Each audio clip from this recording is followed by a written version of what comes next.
inyong harapan ang nag-iisang kawangis at kawig ni Binibining Rosa Rosal. Fairness ka mukha mo. Naniniwala sa isang kasabihan, hindi na baling magtaas ang presyo ng gaas, makahawak lang ng aring matigas. Maraming salamat po. Thank you very much, candidate number 1. Now say hello to candidate number 2. Aibo.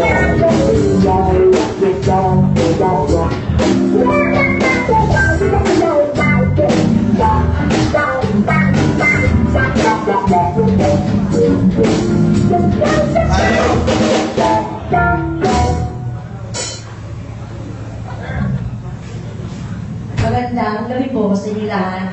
Good evening. My name is Bubay at naniniwala po ako sa isang kasabihan na ang pamilyang may maraming anak, may tatay na manyak. Thank you. Thank you so much, candidate number 2. Now, here is candidate number 3.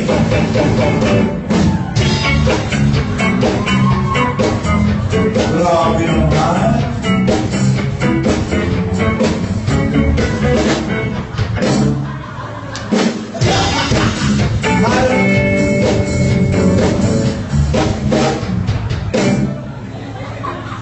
Oh, nagulat ba kayo? Uy! Miss Universe to ito, Mr. Pogi. Nagulat din ako eh. Ako nga pala si Richard Yuson. Susunod sa Chas. At naniniwala po ako sa kasabihan na hindi man ako kasing ganda ng ate ninyo o kasing sexy ng nanay nyo. Eh kasi nga, ako ang ama nyo.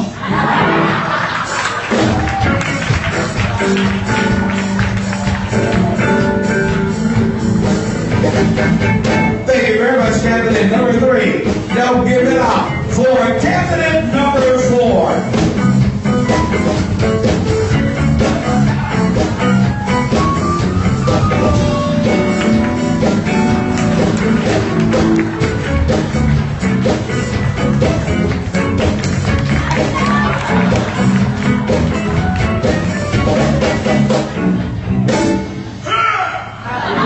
By the way, candidate number 4 is from Madagascar. I like to move it, move it. I like to move it, move it.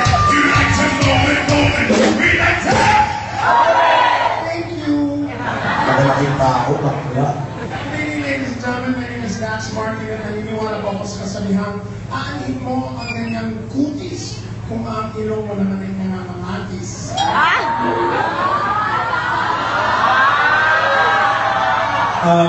Candidate number 4. Mahal mo ba itong trabaho ito? Oo. Palitan mo. Ladies and gentlemen, my name is Dax Martin at naniniwala po ako sa kasabihang aanin mo nga yung ganung kasabihan kung mawawalan ka ng pagkakakita.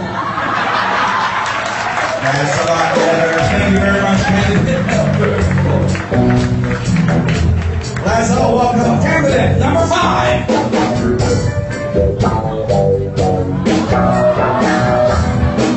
Ayo, ang ganda oh.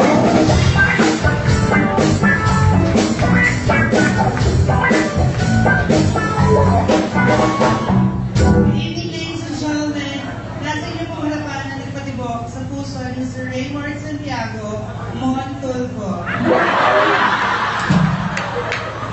Nag-iiwan ng kasabihang ani mo ang ganitong ganda kung may ethics ka. Thank you, candidate number 5. Be mesmerized by the beauty of candidate number 6.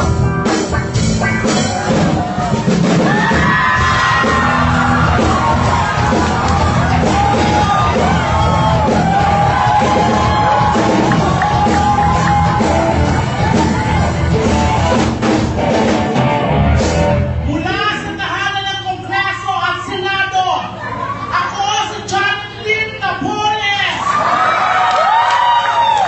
At ako ay naniniwala sa kasabihan na ang kawatan pag nagipit sa wheelchair kumakapit.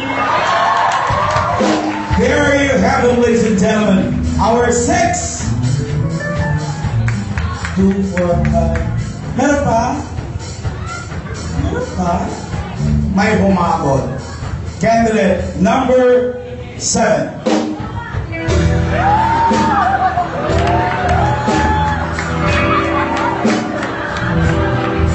Ba't kasi umabot ka? Kumita ni. Sa mga balikbayan po, kung gusto nyo magkape ng limited edition panty na ganyan, hanapin nyo lang po siya sa likod. Siya lang po meron niyang lawraw na high-waist pant. Magandang gabi sa inyo lahat. Ako nga po pala si Megan. Megan itong edad, tulog na lang. At naniniwala ko sa isang kasabihan, ang bakla, pag tumanda, ang lahat ng ngipin, isa-isang nawawala, ito ay magaling pa rin. Hoy, bastos nyo! Ngumuya. Ngumuya na pala eh. May kailangan niya hata.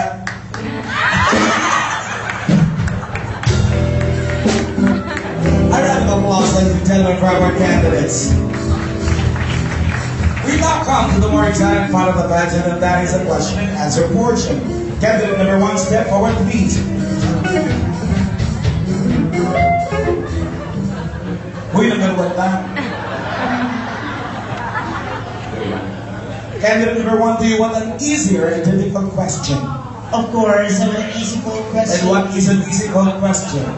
Well, it's a combination of easy and difficult question. Can we have the difficult question first? Yes, please. Here we go.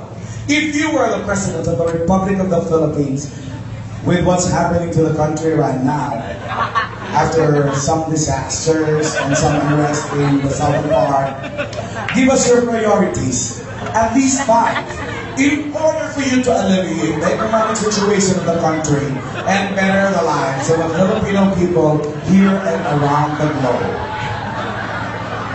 Your answer, please. Easy na lang po.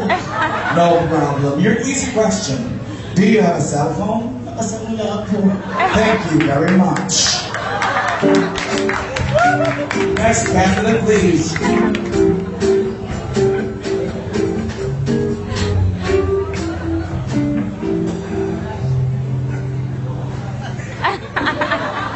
I think among the candidates, you're the most unique, the most different. Thank you for the compliment. What's your zodiac sign? Come again? Una-una, may zodiac sign ka ba? Wala po. Wala kang zodiac sign? Wala po. Bakit? Mahirap lang po kami. Pag mahirap, walang zodiac sign? Wala po. Ano meron? Birth certificate lang po. Tsaka? Voter's ID. Okay, so gusto mo ba ng easy question? No, I want the most difficult question. Why should I settle for less when I deserve the best? Your difficult question. Go ahead. The world is going to the dogs, as pessimists would put it, because we can see nations go against nations, brothers go against brothers. The whole world lives in an era of violence, in a continuous struggle for egoistic supremacy and selfish survival. Now, I want you to recite the preamble of the Constitution of North Korea. Thank you so much for that mind-boggling question. Ladies and gentlemen, I may be poor to you, but I believe that I have the richest brain in this competition. So, going back to your question, I do believe that we all, Filipinos, should support the abolishment of the PDAP or the so-called pork barrel. Why? Because this is the only solution against poverty and corruption, and it will surely bring back economic stability out of the Philippines. That will be all. Thank you very much. I'm sorry, I believe you have the wrong answer. No, sir. I believe I have the right answer. You have the wrong question.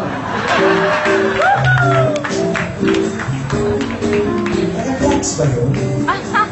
Next candidate, please. Miss Madagascar, easy or difficult? Difficult. Here we go. Japan is also considered as one of the world powers, but just like any nation, it faces its own problems as well. So if you were to give an advice to Prime Minister, what advice would you give him for him to solve the problems of his country concerning earthquake, tsunamis, and nuclear radiation? Your answer, please. Answer? Parents, teachers, Uy, ano to? PTA meeting? Ladies and gentlemen, ever since I was a child, my father taught me never ever talk to strangers. So since you're a stranger, I'll never answer that question. Thank you very much.